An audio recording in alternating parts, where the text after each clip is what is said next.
Aláròyé máa wí o.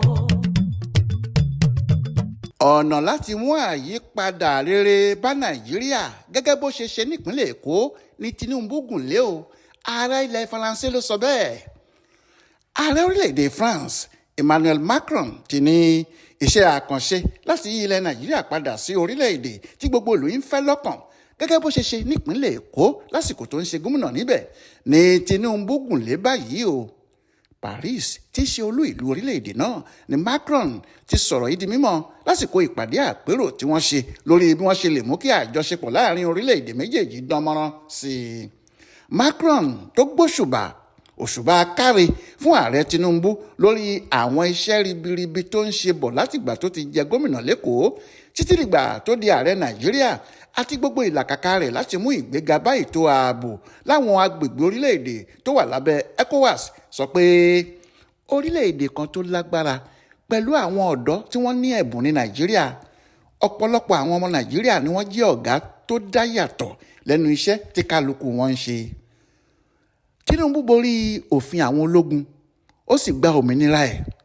Tinubu yìí yí ètò ọrọ̀ ajé ìpínlẹ̀ Èkó padà ó sì ti wà lórí ìgbésẹ̀ láti yí ti gbogbo orílẹ̀-èdè Nàìjíríà padà sí rere.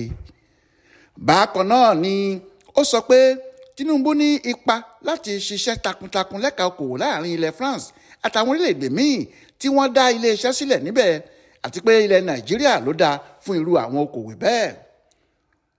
Olórí ilẹ̀ Faransé náà sọ báyìí sí i pé mo fẹ́ kí ẹ kú oríire fún ètò ìdarí rẹ àti bó o ṣe nífẹ̀ẹ́ sí kí a jọ ṣiṣẹ́ papọ̀. Mo fẹ́ dúpẹ́ lọ́wọ́ ìwọ ààrẹ fún bí o ṣe wá yọjú sí wa, bẹ́ẹ̀ ni màá tún dúpẹ́ lọ́wọ́ rẹ fún agbára rẹ láti ṣe onírúurú ètò àyípadà. Pẹ̀lú bí o ṣe ti yí ìpínlẹ̀ Èkó padà sí dáadáa, agbára yẹn náà ló ń lò láti yí orílẹ̀-èdè yín padà sí ti dáadáa. Agbára láti ṣe nǹkan tí a ti rí láàrin àwọn mínísítà yín yìí, àwọn olókoòwò àtàwọn oníléeṣẹ́ ńlá ti fi dá àwa èèyàn France àtàwọn oníléeṣẹ́ míì káàkiri àgbáyé lójú láti lè dá iléeṣẹ́ sílẹ̀ lórílẹ̀‐èdè yín àti láti sọ ilẹ̀ Nàìjíríà di ọ̀kan gbòógì nínú àwọn alábàáṣiṣẹ́pọ̀ wa nísìnyí àti lọ́jọ́ iwájú. Macron tẹ̀síwájú pé yàtọ̀ sí alábàáṣiṣẹ́pọ̀ lẹ́ka ètò okòwò tó mú ilẹ̀ France jẹ́ alábàáṣiṣẹ́pọ̀ ọlọ́jọ́ pípẹ́ pẹ̀lú Nàìjíríà, ó ní ó tún wu àwọn láti bá Nàìjíríà dòwò pọ̀ lórí ètò bíi oúnjẹ tí yóò pọ̀ yanturu, wíwá àwọn nǹkan àlùmọ́ọ́nì inú ilẹ̀ wa àti ètò ààbò.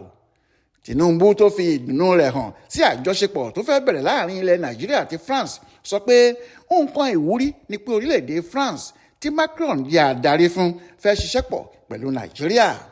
Ó ní tí a bá wo ètò ọrọ̀ ajé ilẹ̀ Nàìjíríà gẹ́gẹ́ bí a ṣe sọ, a ti gùn lé ìrìn àjò láti ṣiṣẹ́ àyípadà ńlá, kò sì sọ̀rọ̀ pé à ń padà lórí ẹ̀ mọ́. Àǹfààní ńlá ni yóò jẹ́ fún gbogbo àgbáńlá ayé pé a kò tẹ̀síwájú lórí nǹkan àtijọ́. A gbọ́dọ̀ gbáradì fún ọjọ́ iwájú pẹ̀lú ẹ̀mí ìṣe àti agbára láti ṣe pẹ̀lú ìgboyà àwọn bàbá wa tí wọ́n fi ìpìlẹ̀ náà lélẹ̀. Ààrẹ Macron, mo ń ṣèlérí fún ẹ pé gbogbo akitiyan rẹ lórí ilẹ̀ Áfíríkà kò ní já sásán.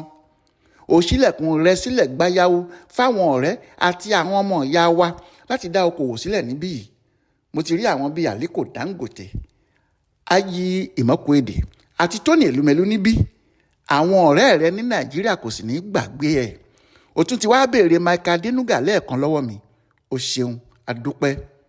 Tẹ́ ò bá gbàgbé, láti ọjọ́rú Wẹ́sídẹ̀ẹ́ ọjọ́ 17 oṣù kọkànlá ọdún yìí ni ààrẹ Tinubu ti tẹ ọkọ̀ létí lọ sí orílẹ̀-èdè Faransé lórí àwọn àkànṣe ìpàdé àti ètò tí yóò mú ìtẹ̀síwájú ńlá bá ilẹ̀ Nàìjíríà.